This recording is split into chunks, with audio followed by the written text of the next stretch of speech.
Now, the film Limelight is about many things, but it's about narcissism and Hollywood, and with this element of social media that, especially everyone in your generation, is just, they were pretty much born into it.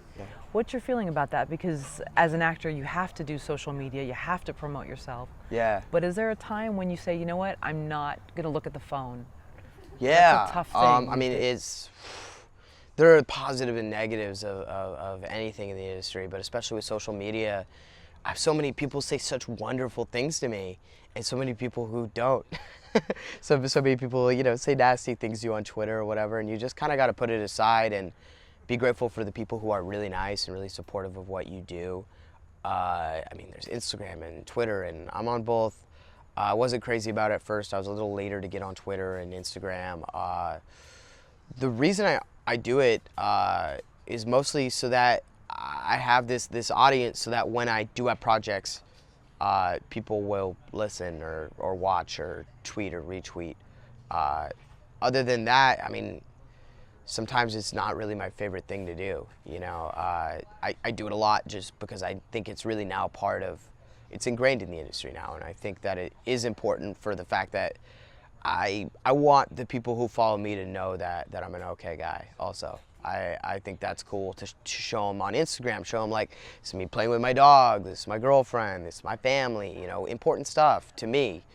And I think it's interesting. There is another side of it though, where I think that the interesting thing that used to be about movie stars, and I think it's made kind of the whole allure of movie stars disappear a little bit, because when there was James Dean, when there was Steve McQueen, people didn't know what they were doing in their private life. And now you have TMZ and you have Twitter, and you can always find out, and that's something that's sad, that's a little bit lost. I think it's really fascinating when you don't know that much about a person. So I mean, there is a lot I keep off of it. No one will really, they'll know elements of the true me, but I don't think anyone's really gonna know who I am ever in my career, like really know me, because I would rather keep it that way. There's a lot that I'd rather keep in my private life.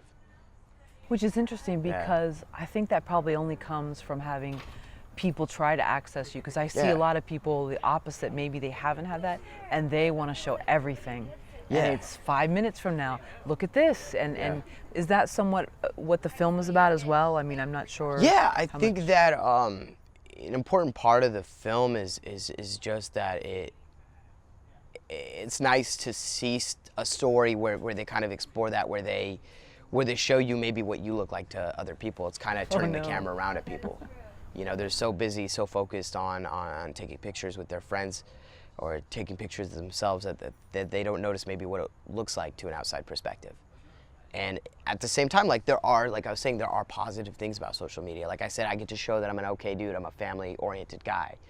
But at the same time, I don't know, certain parts of privacy trip me out a little, and I don't want to really give up everything. And I think there are people who are willing to, there are people who crave more attention than others, definitely, and I think that's become a part of it, where I notice, especially young artists my age, focusing more on that, more on the branding of themselves and really the talent. And this project really explores that, which is cool, about what it means to be a star and what it means to be an actor, and how people in the industry view it and how people outside the industry view it.